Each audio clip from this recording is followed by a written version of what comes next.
Well, ladies and gentlemen, thank you very much and welcome back from the lunch break. Our afternoon session is starting, and our next guest is David Fowler. David Fowler is the co-founder of SportsTech, the world's first procurement, a platform for sports technology, and a consultant at the intersection of sport marketing and technology. SportsTech Match connects sport with technology to drive innovation and help sports executives to work in both business and performance side of sport and find and acquire the right digital solution to solve their problems. So David is here to talk you through that, and is a man who you can ask questions if you need to know more about sports technology. His topic is more on digital transformation in sport. Welcome, David. Good to see you here, my friend. You too, Tabo. Nice to see you again. Thanks for inviting me. Thank you very much. The floor is yours. Thank you. Hi, good afternoon, everyone. Hi, my name's David. As Tabo said, I'll talk you through a short presentation on digital transformation in sport. So if we could pull up the presentation. Thank you. I think we're open to questions at the end, but also obviously put your comments or questions in the chat, and I'll keep an eye on those. First of all, a little bit about me. I worked in the past for FIFA, a company called MyCujo also, who are a sports streaming platform who some of you may have come up against before, or may have known before. And recently, as Tabo mentioned, I started a company called SportsTech Match, which I will talk about a little bit towards the later slides I have in my presentation. So two parts today. The first part I wanted to talk about was kind of a little bit of a strategic overview on digital transformation.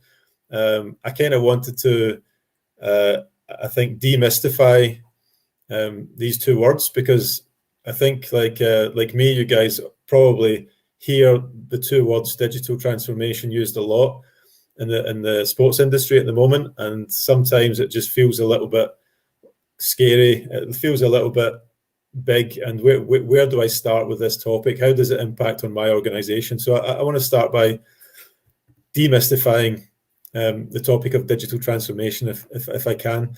I think the interesting thing about digital transformation and how we perceive it as an industry, we get a little bit focused on the technology side, but actually digital transformation is not about technology. It's more about finding new ways to operate and new ways to think and new ways to behave that ultimately drive value for our customers. They may be fans, they may be sponsors, broadcasters, and ultimately generate sources of revenue, ideally new sources of revenue. So that's really how I would look at digital transformation as a concept. What's interesting, there are many different concepts, or three different concepts, let's say, that are all related in this field. We have digitization, we have digitalization, and we have digital transformation, all very similar and all very... In my view, that's not correct. We should view digitization more as turning the analog into digital. So, for example, in the past, your organization may have collected data on paper, and maybe thinking in the future, I want to collect that in a database so that I can manipulate the data and explore some of the insights that are coming from the data. So that's digitization. You're organizing information, you're digitizing information. Digitalization is when you take it to your organization to another stage, where you're actually using digital technologies to make processes more efficient, more automated, maybe. So don't view that necessarily as part of that can be a foundation stone for a digital transformation. But actually, digital transformation itself, as I said, is really more about a deeper cultural change in your organization, which of course is enabled by technology, but not led by technology. I think one thing worth keeping in mind, just in terms of simplifying in our minds what digital transformation is all about, think of it as customer-led. Always think about why am I doing this? Why does it benefit my customers? And those customers might be broadcasters, sponsors, business-to-business customers, but they also could be fans and business to consumer, when you're operating business to consumer. And actually, when I look at digital transformation, I'll speak a little bit more about this in a minute. And the industry, when the industry speaks about digital transformation, often they're kind of viewing it through the lens of how we can serve fans better, how we can go direct to consumer, how we can generate new revenues by selling products that are of interest to fans. And this is partly one of the challenges we face as an industry. How do we move from B2B to B2C? But when I look at digital transformation, and to try again to simplify the concept, customer-centric and generating new revenue streams, these are the two main concepts. And when you look at generating revenue streams, there are two sort of lenses you can look at this through.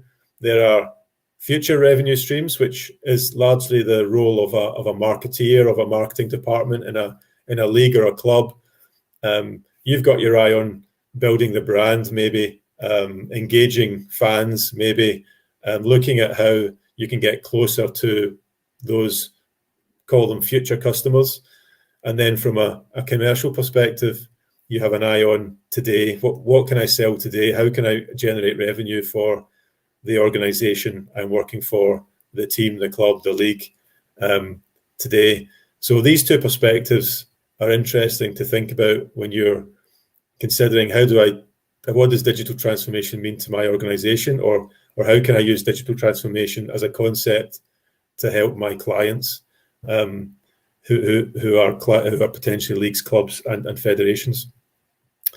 I think what often kind of gets lost in all of the digital transformation conversations in the industry is that we should never talk about, in my opinion, from one day having our organization as operating one way and then trying to transform it within a matter of weeks or months to operating in another way.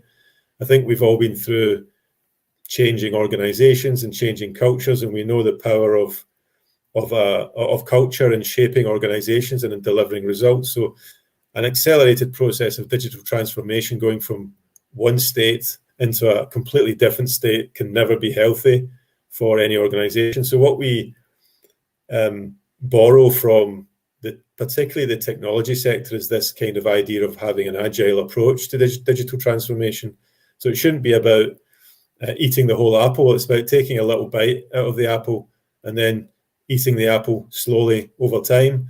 And in this sense, an agile approach is about focusing on also what the technology industry calls minimum viable products. But let me start at the beginning of this process. Any digital transformation effort should really start with a clear understanding of where you want to go as an organization. So, for example, if you're a league, think about your current situation, doing a situation analysis, what you're good at, what you're not so good at, where the opportunities and threats lie, and look at those goals and objectives as an organization in terms of engagement and revenue. Again, talking about the marketing and commercial side, the whole business proposition in general. What are your goals in that sense? And then look at where digital transformation, we're doing things differently, enabled by technology, can play a role. Start small, pick a project. Maybe you need to redevelop your website. Maybe it's not delivering the goals that you have from a revenue and from an engagement perspective. And maybe that's where you start. Create a business case for that. So look at how by redeveloping the website, both from the costs and the resources it will take, but also in terms of the projected revenue that might bring into the organization. Put that down on paper in a simple Excel, showing the business case that you forecast to deliver. And then start off by drafting your requirements for a minimum viable product. What does the basic website look like that you want to redevelop? Maybe you have a content management system in the back that feeds content, and you want a really basic system at first that's off the shelf, as we say, so it's readily available. You can plug it into a Wix website or a WordPress website that you start developing with someone who you bring in from the outside, and look at the basic features that your fans will be looking for from that website. Don't try to run before you can walk, and then roll that website out and test it with real customers, getting real feedback, and try to collect that feedback in a way that you can manipulate the data in a way that makes sense. Think about how to structure a Google survey, using Google Forms, for example, and then continuously evolve from there. So think about the vision. You start with a vision when you start the process. Where do you want to take this product? And try to iterate and evolve towards that vision on a day-to-day basis. And that all comes with customer feedback. So always be thinking ahead, and always be thinking, what does the customer want next? How do I build towards that? How do I build towards delivering value to them, which delivers our goals as an organization? So that's kind of an agile approach and a test and learn approach borrowed from, let's say, the technology companies who are very good at this. And we sometimes, from the sports league, sports federation, sports club perspective, are maybe not always as good at thinking small. And we want the perfect result, and are a little bit impatient in that sense. So I would suggest, think about how you can work more agile. Think about picking a small project. Maybe it's a digital ticketing project. Maybe it's a new website. Maybe it's an app. And look at how you can get an MVP started and tested and move from there. And of course, we all know that projects are not guaranteed to succeed. When they don't succeed, stop. And that's where data comes into play, and data-informed decision-making. And that's the beauty of the world we live in today. It's possible to collect data more and more, assuming you have digitized and digitalized before you digitally transform, or at least the basics. Then you can collect data, you can store that data, and you can manage and evaluate it for any project that you run. And that could be on Excel, or that could be a more sophisticated platform. Some of the challenges that we experience in sport around digital transformation I've mentioned, but just to summarize, many rights owners are designed, they have been built, rights owner organizations have been built as business-to-business organizations. And as I mentioned, digital transformation is really largely focused on how can we serve the fan, how can we go direct to consumer, how can we sell tickets in a different, better, more efficient way, how can we commercialize through e-commerce, how can we look at NFTs and commercialize them direct to consumer. There's many angles, and that's where we sometimes struggle. So this shift from B2B to more B2C is something that we as an industry are slowly shifting towards and sometimes struggling with. As I mentioned, some organizations also confuse digitization and digitalization with digital transformation. They are related, but they're not the same thing. And also an important topic maybe to mention, the process of digital transformation is never complete. Taking an agile approach, you're always iterating, you're always listening to the customer, you're always trying to improve, and that's very much key to the new way we as a sports industry should be working. There's a great quote from Michael Sutherland, who is still the Chief Technology Officer at Real Madrid, where he really emphasizes, start with a prototype, or quickly start something basic that you can test and learn from. Maybe it's a website and maybe you go public, or maybe it's a really basic website and you just test it amongst a small group of fans in the back. Start with a prototype, otherwise it's very difficult to go through that agile process of testing and learning. So that was a strategic perspective. I wanted to maybe set the scene, set the tone, and as I said, maybe try and demystify this big, scary term, which is digital transformation. So what about executing on digital transformation activities? Of course, we need support often. The organization, some of you will be working for organizations that are lucky enough to have budget or to have staff who can drive forward with some digital transformation projects. But one thing that I spotted, and the reason I started SportsTech Match, and I turn now to SportsTech Match as a platform which is supporting the execution of digital transformation initiatives. Problems that I found in the market from the buyer side, so largely rights owners, clubs, leagues and federations, was that they were getting really frustrated by all of the spamming and cold emails and cold calls that's coming from the growing number of sports technology companies who can help them to digitally transform. After working for FIFA for many years, I went to the sports tech side. I spent a couple of years with Mike Uju, as I mentioned, and the shoe was on the other foot. So I was the guy throwing cold calls and emails at my old friends. And I realized it got me thinking there must be a better solution. I wasn't getting responses. I wasn't making the progress I wanted to make from a vendor perspective. So I took the challenge on about a year ago, over a year ago, and the challenge was really to simplify sports tech procurement. The solution we came up with is the solution SportsTech Match. Think of it as a B2B marketplace, the Amazon of sports tech. It's a place where rights owners on the buyer side at all levels, actually more so on the lower levels, because the top level rights owners like FIFA or the International Olympic Committee, they have procurement teams, they have project managers, they have experts to find these technologies and to engage those technologies in conversation and to draft RFPs and all that. So we're really focused on the lower levels of sport where we can help them to find the right solutions to execute on the digital transformation goals, both on and off the field. So when I say on field, I mean the performance side as well as the business side. So we as a platform categorize the sports technology landscape under 4 sectors. Those 4 sectors are athletes and performance, so the sporting side, fans and digital media, the commercial side, as well as the management and the operational side of sport. So you can find all sorts of technologies on our site. And the real purpose of our site is to enable sports rights owners to connect with the right technology. So although we have and our real value add is responding to your requirements if you're a rights owner.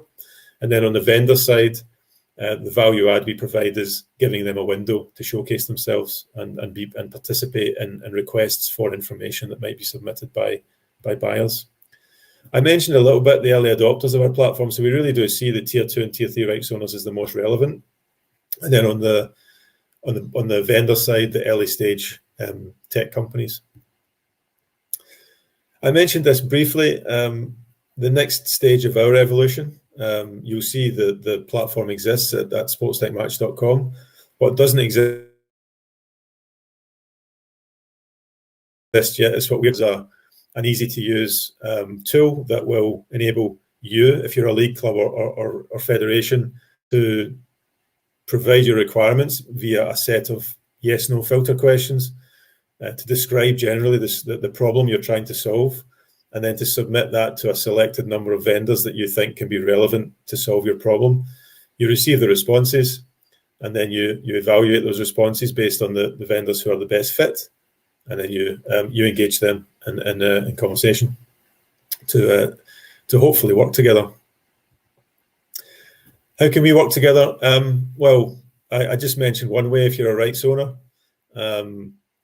This is the simple 3-step process if you're a buyer of sports technology solutions. If you're a sports tech vendor, you can also take advantage of our platform. You can sign up and get approved. You can list as many solutions as you need to. Maybe you offer a suite of solutions. So we are a product level platform, if you like. No one else out there in the industry so far has been able to showcase on a product level what's going on. So that's something we're trying to do. You can get your solutions listed and get discovered. And incidentally, we're free at the moment while we're in beta. We're also developing our minimum viable product. So if I go back to the agile approach, we are also using the agile methodology to develop our platform, to test and learn, and constantly through small iterations to improve what we do. I think I've got one question. Is it better to work within already popular tech structures like Facebook rather than building standalone? Great question. I think it depends. It really depends on on your objectives and the particular project or the particular goals that you have and the resources you have, I think is also very important. I think if you mentioned in the question the example of Facebook as an already popular tech structure, I think if you take Facebook as a platform where you can engage a fan base, where you can find communities already and tap into those communities and build your own communities, Facebook has its place. If you're moving to the next stage and maybe you want to monetize those communities, you want to collect first-party data on those fans, then I would say, for example, starting to look at other solutions could be more suited to your goals. Of course, those other solutions might be, let's call them existing structures. There might be existing platforms that are off the shelf. For example, there are other streaming platforms that exist where you can monetize better than you could monetize your fans on Facebook, where you can collect first-party data. Well, you can't do that on Facebook. And by first-party data, I mean data that's collected directly by you and can be personal data, including email addresses and names. So it really depends on your goals. There are places for everything, whether it's Facebook, whether it's a more custom-made sports solution that's off the shelf, or whether you are one of the lucky few who can actually build your own technology solutions, which is really for the small lucky few in sports. I've got another question here. If a sports federation or organization wants to procure a technology, do they contact you first or go directly to the vendor? Well, of course, yeah, we would encourage any sports organization, whether you're an agency, league or club, federation, a venue, maybe even athlete, we would encourage you to contact us. What we do very well is accelerate the process of getting to find out who the right vendor is. So, for example, if you maybe you do some research, you find out there are 5 vendors who can solve your problem, and you speak to all 5 vendors. Maybe you spend an hour per vendor on those conversations. You spend 5 hours in the conversation. What we can do is save you 4 of those hours. We can get you directly to the one conversation you need to have by filtering those vendors in advance. So that's exactly what we describe here on the left-hand side of this slide. So what we do is, on behalf of any buyer, we send the filter questions which reflect their requirements anonymously to the vendors that we long list together. So we create a list of vendors together. We send your questions to those vendors anonymously. They don't know who you are. They know roughly the nature of your organization. They respond. You evaluate the responses.